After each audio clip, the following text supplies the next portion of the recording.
Hola Z, ¿listo para gobernar al mundo con la lógica difusa? No es mala idea, pero creo que si no entendemos cómo funciona, no podríamos crear máquinas tan hábiles para gobernar al mundo. Bueno, en eso tienes razón. ¿Qué tanto nos falta por aprender para lograrlo? Ya estamos cerca de la meta, pero antes de continuar, mejor explícanos qué es lo que has entendido hasta ahora. Uy, eso es fácil. Primero aprendimos que el razonamiento es un proceso generado por nuestro cerebro a partir del establecimiento de premisas, basadas en nuestro conocimiento sobre lo que estamos razonando, lo que nos lleva a realizar inferencias que nos guían hasta una conclusión. Perfecto, nosotros podemos razonar, pero el proceso es demasiado complejo. Entonces, ¿una máquina puede razonar? No razona tal como nosotros lo hacemos, más bien realiza un proceso similar partiendo de conocimiento convertido en datos, los cuales pueden ser creados por nosotros u obtenidos en tiempo real a través de sensores. No vas nada mal. Entonces, la lógica difusa se considera una ciencia cognitiva porque a nivel máquina es análoga al razonamiento humano. No, la lógica difusa no es una ciencia cognitiva, más bien es una herramienta que puede utilizarse en las ciencias cognitivas. No tengo objeciones con tus respuestas, pero ahora dime, ¿cómo se hace la lógica difusa? Es muy sencillo. La lógica difusa se hace a partir del establecimiento de funciones de pertenencia, las cuales ponderan en qué porcentaje un valor numérico pertenece a un grupo o conjunto. A ver, danos un ejemplo. Mira, tomaré el mismo del tren motriz mostrado en la clase anterior. Imaginemos que solo medimos la velocidad en las ruedas. Entonces, este dato nos indica qué tan lento se desplazan. Después de un análisis del proceso, escogimos que si el valor de la velocidad se encuentra entre -3 y 1.5, las ruedas se mueven con lentitud, pero conforme se alejen de esos valores hasta -3.5 y 2.5, los valores se consideran menos lentos. Matemáticamente, esto se define gracias a una función de pertenencia que determina la lentitud del conjunto de valores dentro de ella. Nosotros, como seres humanos, la llamamos lentitud ya que definimos al conjunto de valores o función de pertenencia con una variable lingüística. Las variables lingüísticas son etiquetas con las que los seres humanos catalogamos un conjunto de datos que, traducido al lenguaje de la computadora, son todos los valores dentro de la función de pertenencia. Excelente. No olviden que el código para programar esta función solamente requiere de condiciones if-else para trabajar correctamente. Ahora imaginemos que hicimos una medición de la velocidad y obtuvimos un valor de -3.2 radianes sobre segundo. La pregunta es, ¿qué tan lento están girando las ruedas? Lingüísticamente podríamos decir que las ruedas no giran tan lento. El problema es que la máquina no entiende esto, solo procesa números. Entonces la máquina debe evaluar la función y esto nos dará un resultado al cual le daremos una interpretación. Evaluar una función a tramos es muy sencillo. Solo recuerda que no evaluaremos todo, sino solamente el intervalo donde se encuentra nuestro valor analizado. En este caso, el valor se encuentra en el primer intervalo de la función, entonces solamente evaluaremos este término y los demás no serán considerados. El resultado es igual a 0.6, que los seres humanos podemos interpretar como que las llantas se desplazan al 60% de lentitud. Observa que esa oración toma el valor numérico calculado por la propia computadora y nuestra propia variable lingüística o etiqueta. Esto significa que la lógica difusa es 50% humana y 50% máquina. Esa es una muy buena interpretación del funcionamiento de la lógica difusa, pero retomando tu planteamiento lingüístico, si las llantas giran al 60% de lentitud, ¿significa que también giran al 40% de rapidez?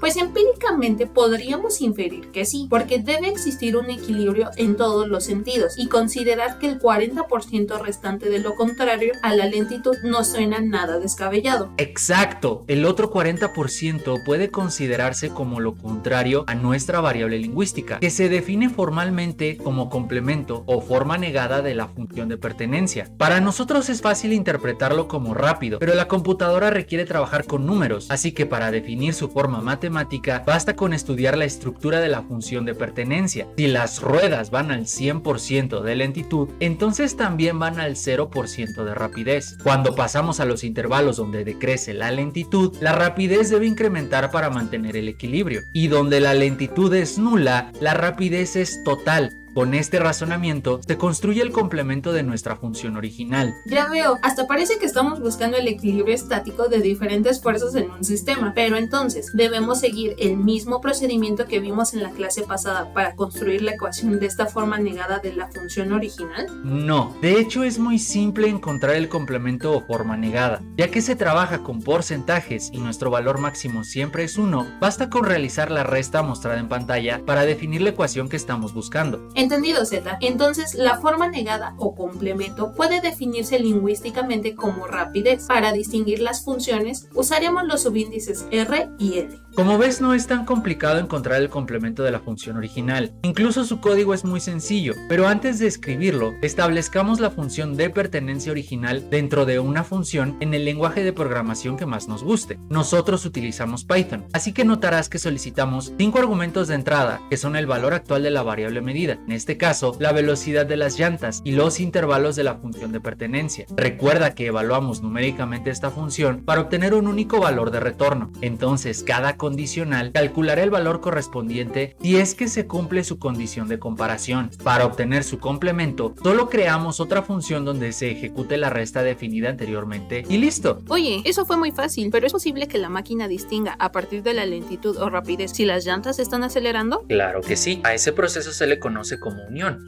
la cual es una variable lingüística que se calcula a partir de la comparación de dos o más de ellas. ¿Y cómo se hace eso? Mira, piensa en el problema de la siguiente manera. En el primer intervalo de izquierda a derecha, los valores medidos indican que si hay 100% de rapidez o 0% de lentitud, entonces hay 100% aceleración. Si la rapidez se reduce o la lentitud incrementa, entonces existe una reducción en la aceleración. Conforme la lentitud incrementa o la rapidez se reduce, sigue existiendo un porcentaje de aceleración. Así podemos continuar analizando la aceleración y notaremos que aun cuando el valor medido en las llantas es 0, se considera que hay aceleración porque las condiciones que establecimos en nuestras funciones de pertenencia así lo determinan. Esto se puede repetir en los siguientes intervalos, donde en cada uno existe aceleración que depende de la lentitud o rapidez en conjunto. Observa que los resultados obtenidos siempre son los valores máximos entre ambas funciones. Entonces podemos definir matemáticamente este resultado como el valor máximo entre ambas funciones. Oh, ya veo. Entonces el código es simplemente la obtención de un valor máximo entre los valores de dos o más funciones en un intervalo específico, ¿no? Sí, así de simple. Solo no olvides que en el álgebra de conjuntos, este valor máximo es conocido como unión o disyunción, que de forma binaria es una operación lógica OR. También considera que cada problema se interpreta de diferente manera. Por eso se llama lógica difusa, porque no hay un camino claro que nos guíe a una única solución. Por ejemplo, nuestra interpretación es válida bajo las condiciones que establecimos, pero tal vez pudimos considerar una tercera variable lingüística que cambiaría completamente el resultado numérico. Nuestro consejo es que analices y comprendas los fenómenos involucrados en tu problema antes de proponer las variables lingüísticas y sus funciones. Ah, ya entiendo. Lo único que no cambia es la función que describe la unión. Lo demás queda a nuestra propia interpretación. ¿Y qué pasaría si quisiéramos que la máquina supiera si las llantas están frenando?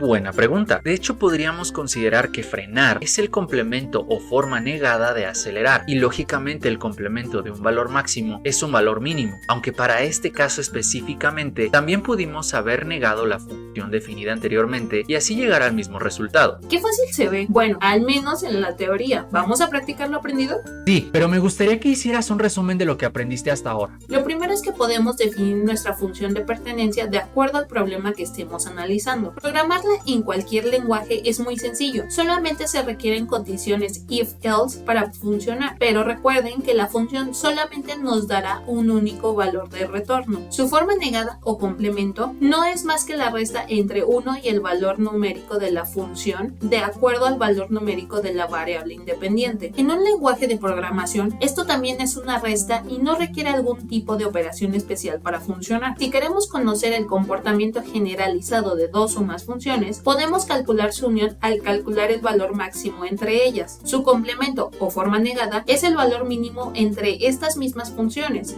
Y por último, un cambio en las funciones de pertenencia, por más pequeño que sea, puede ocasionar grandes diferencias incongruencias en los resultados obtenidos, así que es importante establecer un razonamiento coherente y estructurado previo a la selección de estas mismas funciones. Aunque no existe una forma única de utilizar la lógica difusa, en la siguiente lección le daremos una aplicación al control de un motor de corriente directa. Notarás que no es para nada difícil, siempre que nuestro razonamiento sea coherente. Y saben que pueden contactarnos por cualquiera de nuestros medios disponibles en caso que tengan alguna duda o deseen profundizar más en este u otros temas. Mientras tanto, continúen estudiando y nos vemos en la siguiente lección.